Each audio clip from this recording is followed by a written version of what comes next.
Hey, what's going on, y'all? Shout out to the LDBC. It's your boy Fight Critic, and I'm actually here to give you guys a little bit of a different video. Here to give you guys some basketball conversation, because, of course, as being a fan of sports, you also have to consider the fact that I do enjoy watching the NBA.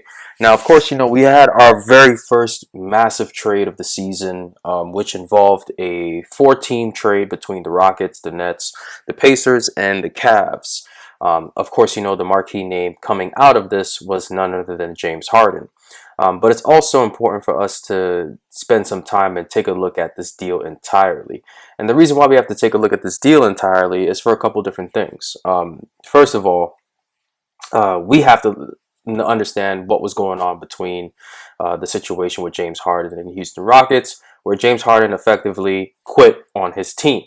Now, I don't say that as a way for me to be spiteful or me to be angry for what James Harden intended to do. This is just the way that it was, so I have to call it that way. But I did want to talk about the teams, and I did want to talk about what everything will look like, and potentially give them some grades, of course, ranging from F to A, just to kind of give you guys some perspective on what kind of happened. Now, let's first start with the Cleveland Cavaliers. So part of this four-team trade, the Cavs end up getting Jared Allen and Taurean Prince.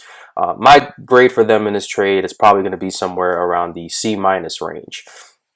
While getting a talented big man like Jared Allen is very important, and getting somebody like Taurean Prince who could space the floor and who could hit shots from three-pointers, well, hit the shots from three-point range. For the Cavaliers, they have way too many big men on this team, and that's why I'm giving them a C-.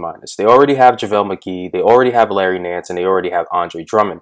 Now, the expectation is that they will be trading Andre Drummond before the trade deadline, and ultimately, when they come out of this situation, they'll still have just as many big men going into the year that they had, you know, uh, regardless of what happens with Drummond. But coming out of this situation, they're going to have to not only trade Drummond, but maybe even potentially trade Larry Nance if they see that Jared Allen is going to be the long-term peace project. Now, for the Pacers, they end up getting Caris LeVert, and they get a 2023 second-round pick from Houston. For the Pacers, I actually give them a B. Caris LeVert is a very good young player who is in a contract year, who needs to ball out in order to prove that he can make the kind of money that he's expecting to make. So for Caris LeVert, this is a good move for him to go to the Pacers. The Pacers don't really have a guy who can go get his own shot.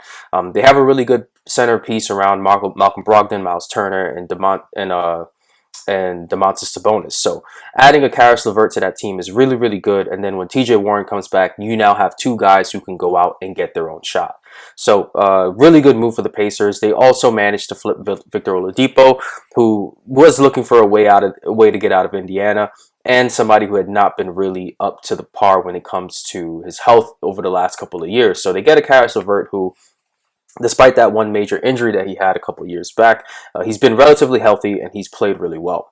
Now let's talk about the Brooklyn Nets. I can't believe I'm still saying Jersey at times, but the Brooklyn Nets. The Brooklyn Nets get James Harden as part of this deal. For them, their trade grade is going to be somewhere around the B+ range. It's a B+ and not higher, only because they're going to be getting James Harden, and at the same time, we don't really know what it's going to look like for James Harden in terms of how is he going to fit into the system of KD and Kyrie.